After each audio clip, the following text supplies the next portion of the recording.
নমস্কার।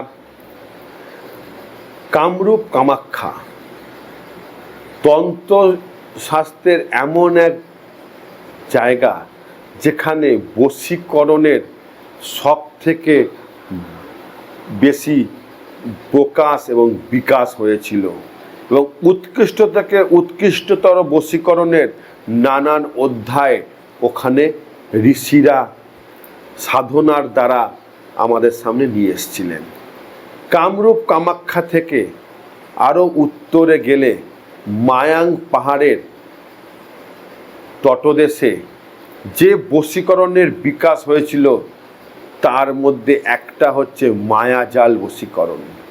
মায়াজাল বশীকরণ নিয়ে আমার আগের দুটো অধ্যায় আছে, ডেসক্রিপশন বক্সে তার লিঙ্ক আছে, আপনি দেখে নেবেন। আজকে হচ্ছে মায়াজাল বশীকরণের তৃতীয় অধ্যায়। এই মায়াজাল বশীকরণ এমন একটা বশীকরণ যেই বশীকরণের কাটা বা তাকে নষ্ট করার কোনো উপায় কোনো বশীকরণ বা কোনো তন্ত্রক্রিয়ায় নেই। এই মায়াজাল বশীকরণ যদি আপনি একবার সঠিকভাবে প্রয়োগ করতে পারেন, আপনার স্বামী বা স্ত্রীর ওপরে যদি সে অন্যদিকে তার মন চলে যায়, সেখান থেকে ফিরিয়ে না যদি মায়াজাল বশীকরণ করতে পারেন, তাহলে সেই বশীকরণকে অন্য কেউ আর কাটাতে পারবে না। এটা একদম পরীক্ষিত সত্য। মায়াজাল বশীকরণ খুব জটিল বশীকরণ। এই বশীকরণ শুধু আপনি আপনার স্বামী বা স্ত্রীর ওপরই প্রয়োগ করবেন, অন্য কারো প্রয়োগ করবেন না, কারণ তাতে রিয়াকশান হতে পারে। এই বশীকরণ কখন করবেন? একদম আপনার কৌশিকী অমাবস্যা, এছাড়া আপনার আরও 2-3টা অমাবস্যার ওপরে, যেমন মৌনী অমাবস্যা, এরকম অমাবস্যাতে প্রয়োগ হয়। এছাড়া অন্য সময় এর প্রয়োগটা ভালো হয় না। কি করবেন? আপনার স্বামী বা স্ত্রী যে ঘরে থাকে সেই ঘরের যেখানে সে হাঁটাচলা করছে ওর একটুখানি ধুলো নিয়ে নেবেন। বাসি ঘরের যেই বিছানাতে উনি শয়ন করেন সেই বিছানার চাদরের একটু সুতো নেবেন। ওনার জামা কাপড় যেটা উনি ধারণ করছেন বা পরছেন তার একটুখানি সুতো নেবেন। তার মাথার একটুখানি চুল নিয়ে নেবেন। এগুলো অবশ্যই লাগবে। ওগুলোর সঙ্গে কি লাগবে? আপনার ব্রহ্মকুণ্ডের একটুখানি জল লাগবে। এছাড়া আপনার কাবেরী নদীর একটুখানি জল লাগবে, বেনারসের একটুখানি জল লাগবে, পঞ্চসঙ্গমের একটুখানি জল লাগবে। এগুলোকে আপনাকে জোগাড় করতে হবে। এছাড়া ব্রহ্মকুণ্ডের মাটি এবং পঞ্চঘাটের মাটি এবং উজ্জয়নের শিবভস্ম, এগুলো আপনাকে যে লাগবে। এগুলো হচ্ছে অবশ্যই লাগবে।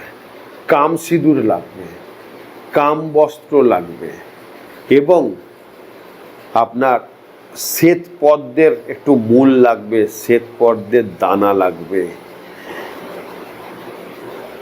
ডুমুর গাছের যজ্ঞ ডুমুরের একটুখানি মূল লাগবে, শ্বেত আকন্দের মূল লাগবে, শ্বেত অপরাজিতার মূল লাগবে, কাল ভৈরবের মূল, পাতাল ভৈরবের মূল এবং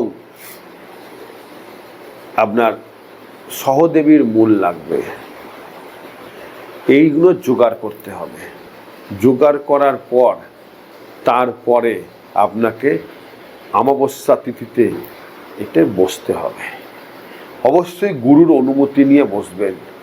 অমাবস্যা তিথিতে এটাকে বসতে হবে।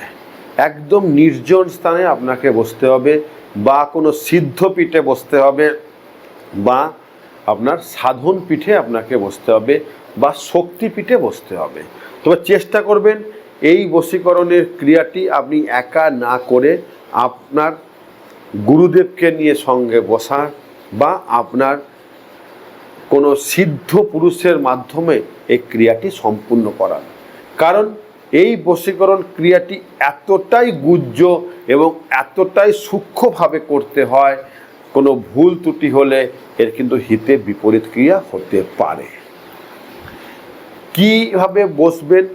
আপনি এটি উত্তর দিকে মুখ করে একদম অমাবস্যা তিথির মধ্য গগনে বা মধ্যরাত্রিরে বসবেন। লাল রঙের বা কম্বলের আসন পেতে এবং নিজে লাল বস্ত্র পরে আপনাকে ক্রিয়াটি করতে হবে। এই ক্রিয়াটি করার সময় পুরো জায়গাটাকে ব্রহ্মকুণ্ডের জল দিয়ে শুদ্ধ করে নিতে হবে। তারপরে আপনাকে বসতে হবে। সামনে ঘিয়ের প্রদীপ জ্বালাবেন। প্রদীপ প্রজ্বলন করার জন্য এই মন্ত্রটি বলবেন, ওং জল জল প্রজ্বল প্রজ্বল কামাখ্যাং খ্রিং হুং। তার নাম মম জল জল প্রজ্বল প্রজ্বল খ্রিং হুং রিং ফট। এই মন্ত্রটা 108 বার বলে তারপরে প্রদীপটাকে প্রজ্বলন করবেন। তারপরে তামার পাত্রের মধ্যে ব্রহ্মকুণ্ডের জল এবং একটু আলতা ছিটিয়ে 21টা বেলপাতা রেখে তার উপরে ভোজপত্রের মধ্যে এই মন্ত্রটাকে লিখতে হবে। আলতা, কুমকুম এবং একটু অগ্রু মিশিয়ে এটাকে বেল কাটা দিয়ে লিখতে হবে। লেখার পর সব দ্রব্যগুলোকে তার মধ্যে রেখে আপনাকে যোনি মুদ্রাতে আপনাকে ওকে জাগাতে হবে। একবার করে মন্ত্র বলবেন, একবার করে যোনি মুদ্রা দিয়ে ফু দিয়ে আবার মন্ত্র বলবেন, আবার ফু দেবেন। এইভাবে 1008 বার ক্রিয়াটি সম্পূর্ণ করার পর এবং যতক্ষণ এই মন্ত্র আপনি করবেন সম্পূর্ণ মন স্থির এবং ধীর থাকতে হবে, যেন কোনোভাবে মন চঞ্চল না হয়, তবেই এই ক্রিয়াটি সম্পূর্ণ হবে। এবং ক্রিয়াটি সম্পূর্ণ হওয়ার পর দ্রব্যগুলোকে সব ভোজপাতার মধ্যে রেখে মাদুলির মধ্যে ওটাকে ভরতে হবে। ভরে তারপরে সেটাকে শুদ্ধ করতে হবে, করে সেটাকে ধারণ করতে হবে, তবেই এই ক্রিয়াটি সম্পূর্ণ হবে। এবং এই ক্রিয়াটি সম্পূর্ণ হওয়ার 3 থেকে 7 দিনের মধ্যেই আপনার দেখবেন যত থেকে জটিল সমস্যা হোক সেই মনের মানুষ আপনার কাছে ফিরে আসবে। একদম গ্যারান্টি দিয়ে বললাম, পরীক্ষিত সত্য। করে দেখবেন, উপকার পাবেন অবশ্যই। এবং আমাকে যদি সবসময় আপনি পেতে চান তাহলে রুদ্রগঙ্গা অ্যাপ অবশ্যই ডাউনলোড করবেন। রুদ্রগঙ্গা অ্যাপে আমাকে সবসময় পাবেন। এছাড়া তলায় আমার স্ক্রিনে ফোন নাম্বার দেওয়া আছে, যদি কোনো প্রবলেম হয় সরাসরি আমাকে ফোন করবেন। ভালো থাকবেন। জয় মা কামাখ্যা।